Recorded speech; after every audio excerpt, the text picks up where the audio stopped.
Hey guys, what's up? It's Ripe again. In today's video, a smug lawyer tries to buy out a farmer. He uses invalid documents to try and convince the farmer that he has to give away his property. When he doesn't succeed, the lawyer sues the farmer but ultimately ends up deeply regretting it. Never mess with a farmer. Here is what happened. Let's dive right into the story. The land next to mine got sold, but instead of another farmer moving in, a lawyer did. He seemed okay at first and explained that he wanted to get away from the city and used his money to buy a big piece of land. Personally, I don't understand buying farmland if you're not going to use it to farm, but to each his own. This guy though had a chip on his shoulder, and that is not something we take as a good thing around here. Just because he is a city lawyer, he thinks he can talk down to me and think he's better and smarter than I am. I might not know anything about being a lawyer or having a degree, but I know more than he ever will about being a farmer. There is more to this than just a rant about how I don't like his type of personality. This is because he thought he was smart enough to screw me over and get away with it. So he did two things, and I will kind of break them down one at a time. The first thing is he was trying to steal some of my farm property. So many years ago, I had purchased some of that plot of land and the whole area got rezoned to me. The lawyer wanted this piece of land and was gonna try everything he could in order to get it. However, I was the one that purchased it, so it was not like I was doing anything wrong. This lawyer came to me first with documents from years ago showing the old property lines and how my barn was on his land, and he wanted it moved. He didn't think I would know about the paperwork, so I told him that he needed to get an updated assessment form because he was looking at an outdated one. When that plan did not work, he tried to make some long-winded speech full of legal babble how the sale became invalid once the property owner switched. I told him where he could go shove it and that I was not gonna let him steal my land. He threatened to take me to court over it, and I will get back to that in a moment. The other thing he tried to do was make me do labor on his land. Before the old owner moved, I had a side deal with him where I was maintaining some parts of the land for him. And well, this mainly included dealing with hay and lumber. I did not charge him anything because he let me keep almost all the materials, which I would have to buy from a supplier otherwise. He was an old man and could not do it anymore, but knew the right way to do business with somebody. Now, the lawyer of course did not want to take care of the land himself and came to me about that. Lawyer: so, I heard that you would take care of the hay and lumber on this property. Me: it was something I did for the old neighbor. I could use the hay and lumber though, so I could probably make a deal with you for that. Lawyer: whoa, hold on there. I'm not gonna let you keep the hay and lumber, that's my property. Me: okay then, how much do you want to pay me to come and take care of the land then? Lawyer: I'm not gonna pay you. You took care of this land before, so it is your responsibility. I will tell you what though, I will sell the hay and lumber to you for a decent price. Me: no thanks, I think I will turn that offer down. Lawyer: you have to though, you made a deal to take care of the property. I then walked away from him because I didn't want to get into a fight that would end with me punching the city boy in his pretty face. He really wanted me to do manual labor for free and then pay him money to get the materials. I decided when we went to court that he could explain why he thought one agreement made with the previous farmer was valid and one agreement that was done through a legal process wasn't. He represented himself of course, and I ended up getting a lawyer from the farmers' union. They are familiar with things like land disputes and all those other things that come up in our line of work. The lawyer gave his exaggerated side of things and attempted to use such complicated language to try and appear smarter and like he was in the right. However, my lawyer could see right through this and decided that he was gonna just ask him blunt, simple questions. The kind that he couldn't give some long-winded speech to weasel his way in. He clearly wasn't used to being questioned and not able to just interrupt when he wanted. My lawyer asked him if the current land assessments show that the property once is labeled as mine or his. He had to say the truth that it was mine because we put a land assessment in and it was clearly labeled that I owned that part of land. Then he asked the lawyer if he had any written contract that I was gonna maintain the land for free. He said no. He tried to say that there was a verbal agreement with the previous owner, but my lawyer cut him off. Any verbal deal I had with the previous owner did not matter with the new one. The judge told him that he did not have a case and the only way he could get somebody to take care of his land was with a written contract.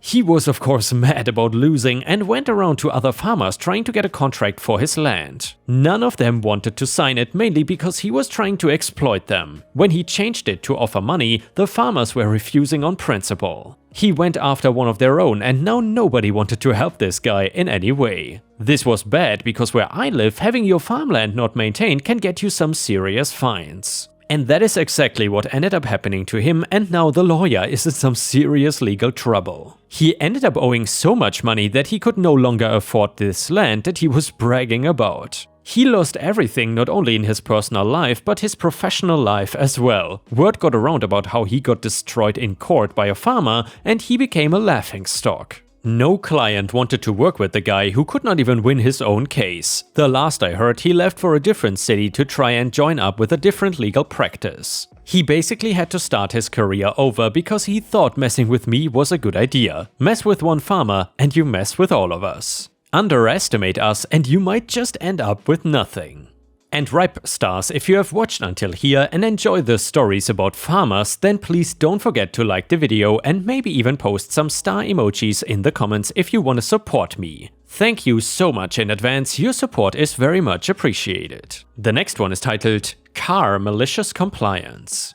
I just recently graduated from university and was about to purchase my first new car. This would be in the 90s. The era of haggling down the price of a new car had recently ended, but I decided to try my luck anyway. We had picked the make and model of car that we wanted, highly influenced by a $5,000 rebate that recent university graduates were eligible for. I decided to try to haggle down the price. The dealer would not budge, saying that it was handed down from the gods themselves that they could not sell a car for anything other than the MSRP, no more no less. I then took this as a challenge. When presented with the paperwork, I went over it with a fine-tooth comb. Eventually I spotted it. There was a charge of $150 for pinstriping.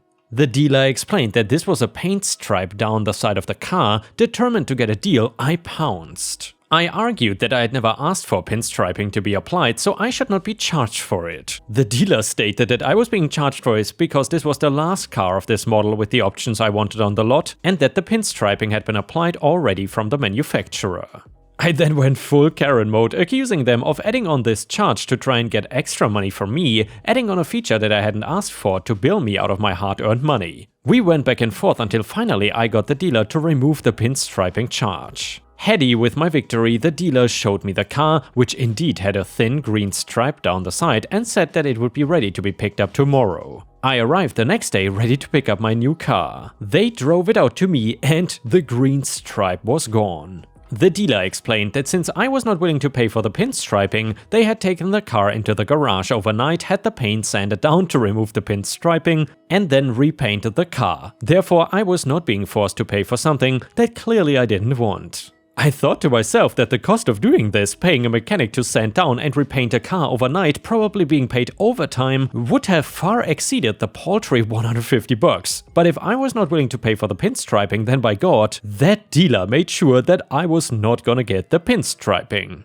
And the next one is titled Stupid Neighbor Spy. So many moons ago I moved into an apartment, second floor, and at the time I was about 21 and I'm a guy. It was a nice place, a decent part of town. Not long after I moved in, I noticed one of my second floor neighbors kept trying to look into my living room and around any way possible past my curtains. I need to tell the layout of the apartment before I go any further. From front to back I had a sunroom, fully inside the house, but windows everywhere in this room that get a lot of light and face the street and neighbors across the street, church and church parking lot where we all parked for street cleaning. Past the sunroom was the living room, and from there into the kitchen, then to the hallway, which leads to the bathroom and both bedrooms, master bedroom being the last room in the back that also leads to a porch for our apartment. So back to the story, I would always be nice to anyone and would chat here and there with most of the neighbors, which were all nice and were all ladies. All except for one. She thought she was the queen of the street and had to know what everyone was doing at any time. She would constantly try to look through my windows to see what was going on in my apartment, and she was about 65 years old or so.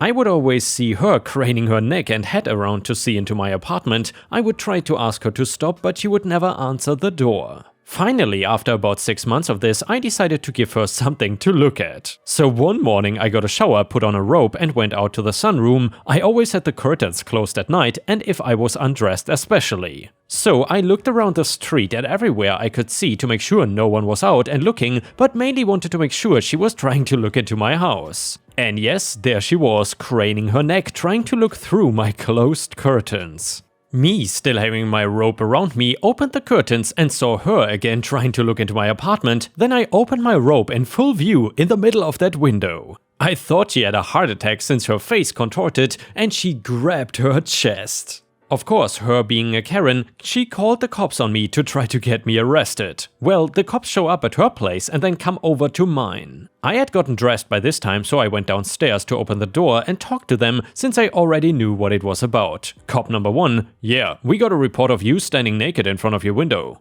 Yeah, wanna know why? I will tell you. Ever since I moved into my apartment, that old hag has been damn near breaking her neck to try to look into my apartment every day. Me and my roommate have tried to ask her to stop, but she never answers her door. I finally got tired of her being a peeping Tom and gave her something to look at, and before you say anything, no one else was around when I did it. It's not my fault her 65-year-old ass cannot handle seeing what I have. Cop number 1 and 2 laughing their butts off, cop number 1 trying to catch his breath.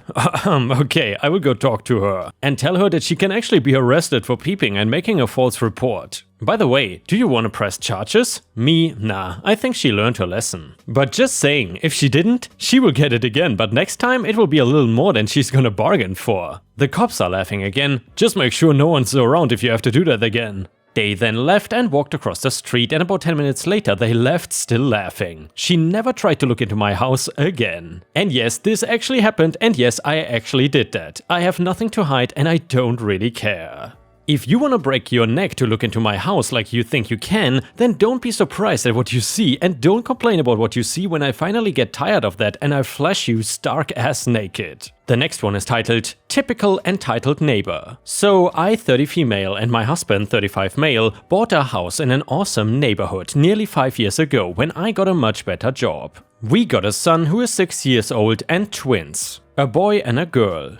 We also have a small Bichon and a large white golden doodle. When we moved in, everyone, and I mean everyone to each direction of us, worked at the same place I worked. We all got along great. The exception was our entitled neighbor, EN, who was a higher up at our place of employment. This entitled neighbor decided that because she outranks me at work, that she can also boss me around at home. Big mistake. We have had some disagreements, but mostly avoided each other unless EN yells from their backyard to ours about whatever it is they are pissed about that day. I should mention that they have 3 monstrous dogs that will bark and snarl at us through their privacy fence every second we are in our yard. They sometimes even climb the fence and I have to snatch up my kids to run in the house before they get over our 4 feet chain link fence. One area we disagree on is that our properties back up to one another with a 6 foot by 220 foot city leeway between them. Neither of us are supposed to use this area as it is for city workers to access gas lines. However, entitled neighbors grows rhubarb here. It is her pride and joy. It is huge and beautiful, and every now and then my golden doodle, the athletic gal she is, will launch herself over the chain link and run along their privacy fence barking back with their dogs. This disturbs but does not damage their rhubarb. One morning their dogs were out around 5 AM. The neighbor next to them got home from his shift at 6 or so, prepared to sleep, and their dogs would not shut up. And also, entitled neighbor would not bring them in. Finally, their neighbor had enough of it and called the police station to complain. This was not the first time they left their dogs out to terrorize the neighborhood. An officer that lives across the block happened to be on shift in the area and stopped by to ask them to bring their dogs in as they were disturbing neighbors during quiet hours. We live near a hospital. Entitled neighbor immediately starts recording him and saying he is harassing her in her home and she is reporting him. He explains the situation through the locked door and leaves. Entitled neighbor calls the police station and tells them that our dogs were in her yard making all the noise. The officer stops by our house and a few hours later to let us know what she said and to ask us to keep the dogs in the fence. We explain that we've been inside all morning, but we understand that our big dog can clear the back fence and we will add height to it immediately, so she won't be able to do it anymore. He thanks us and is on his way. I then go back to the backyard and add height to the fence immediately. She tries to jump it and fails. Problem solved. En yells at me from her back porch and says, "You really think that's gonna make a difference?" So I tell her, "When it does, you won't be able to blame our dogs anymore, and I would like to see you lie to the police then." She curses at me and goes inside. So here comes the petty revenge, and oh, is it just so sweet. The police find out that she lied to them after looking at our fence and determining that there was no way our dogs could jump over their 6'5" privacy fence to be barking in her backyard. She obviously lied. They noticed the rhubarb and ask me whose it is. I tell them an entitled neighbor has had that there for years. They ticket her $2,500 for blocking a city leeway, and she has to remove every plant, close to 30. And this is all because she could not take responsibility for her barking monsters. Justice was served this day. And yeah, Ripe stars, this story reminds me just a little bit of my current neighbors. As I mentioned in the past, my current neighbors are actually awesome, however, they are not really good at taking care of their dog. So basically the way it works, they had a nanny that took care of pretty much everything around their house. However, recently they fired that nanny, so now nobody really has time to really take care of the dog. And unfortunately, like clockwork, that dog barks every single morning around 8 or 8:30 AM and wakes up the entire neighborhood. I really hope they are getting a nanny again so that barking stops. But then again, I wake up at 8 AM each day anyway, so it doesn't really bother me that much. Neighbor and the koi pond. I take a lot of pride in my house and especially in my front and backyard. My husband and I have spent a lot of time maintaining it and making it a place of relaxation, a place where my family can always come to and feel stress-free at the end of a long day. A couple of months ago, my husband and I were making some changes to our backyard and decided that we wanted to install a waterfall that would lead into a medium-sized fish pond. While we lived in a friendly neighborhood, our next-door neighbor did not seem to like us for whatever reason. I can recall a few years back when we put a Buddha statue in our backyard, she complained about it to one of the other neighbors, stating that it was an eyesore and offensive, because we knew she was a God-fearing woman and warrior. I obviously did few any harm by putting a Buddha statue in my backyard, and it was in my backyard and fit in perfectly with our theme of relaxation and tranquility. To be completely honest, I was not even aware she could see it from her backyard. I mean, most people don't think, "Jesus, I hope my neighbor cannot see this from her backyard because she might be offended." There was another instance too when she complained that we had put our garbage cans in front of her house. This was also not the case, and while the garbage cans were overlapping and in front of her driveway, it was not our fault. The garbage truck had clumsily put it back after dumping the trash out, and it rolled down the gutter a little to stop in front of her house. There have been a number of small petty instances like that with this particular neighbor, so I guess I shouldn't have complained about the koi pond and waterfall we had put in our backyard. The waterfall was not huge, it was only about 4 feet tall. It had a gentle stream of water flowing down some rocks that led into the koi pond, and it was quite beautiful. I loved sitting out on the patio drinking a cup of tea and listening to the gentle flow of water on stressful days. But my neighbor did not enjoy our new pond. While the trickle/stream of water was audible, it was in no way loud. However, my neighbor came knocking on our door one day that we needed to shut that damn thing off because it was keeping her awake at night. I found this funny because she was acting like it was a giant rushing flow of water or a river that had a rapid water flow. Like I said, the waterfall itself was only 4 feet tall and the sound of the water was very gentle. I told her that I was not going to change anything about my backyard and that she should start minding her business and pay attention to her yard because it was looking neglected. While I admit this was petty of me, I just couldn't understand why someone felt entitled to complain about something that was in my backyard and was not actually disruptive to her or the neighborhood. Well, a couple of days later my daughter came to visit and all of us were sitting on the backyard patio. We were having a couple of drinks and eating dinner, and my neighbor actually had the guts to poke her head over the fence and yell at us that we needed to get rid of the fish pond. She stated that the pond smelled like the ocean and the smell was making it so that she could not enjoy her backyard. This was obviously another attempt at a petty confrontation because the fish pond produced no smell at all. I was getting tired of her petty remarks and the fact that she always had something to complain about when it came to us. I was also really upset that she would interrupt my family time like this just so she could express her dumbass opinion over something that was not even true. So I decided that it was now my turn to be petty. I went online and found an Etsy shop that sold garden statues of a giant middle finger. It was a little expensive, but I was so pissed off at this lady that I honestly didn't care. It was going to take a couple of weeks to arrive, so I had hoped and prayed that she would not complain about anything else in the meantime, or I might have really lost it. While I, myself, did not hear any complaints from her, she had complained to my husband again about the fish pond and the overall look of our backyard. She told my husband that there was no point in us trying to live like peaceful hippies, because all we did was cause her stress and we were terrible neighbors. Again, I had no idea where these complaints were coming from, because we had never done anything to annoy her or to try and get under her skin. Well, except buy a giant middle finger statue and place it in our front yard so that it was facing her house. See, when the statue came, it was unbelievably heavy and we had denied the delivery people's help because we underestimated our strength, so we ended up dragging it on its side in order to pull it up the lawn. Well, when we stood it up, it just so happened to be facing her house, so I thought that it was perfect. My neighbor was positively pissed after she came home one day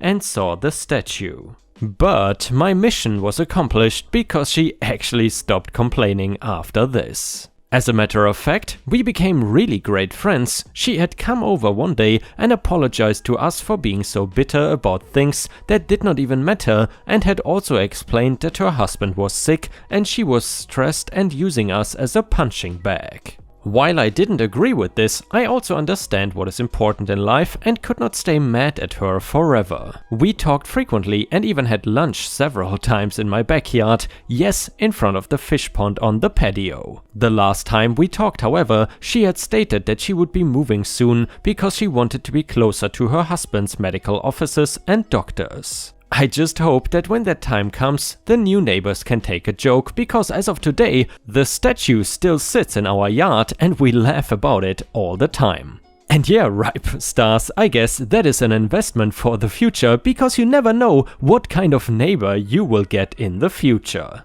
The statue might come in handy at some point. Either way, if you enjoy the stories about crazy neighbors, then I would really appreciate it if you could also like the video if you want to support my channel. Thank you so much in advance. Frequently, we pretty much always reach 1000 plus likes on the video, and that just makes me extremely happy and it helps me tremendously. Thank you so much.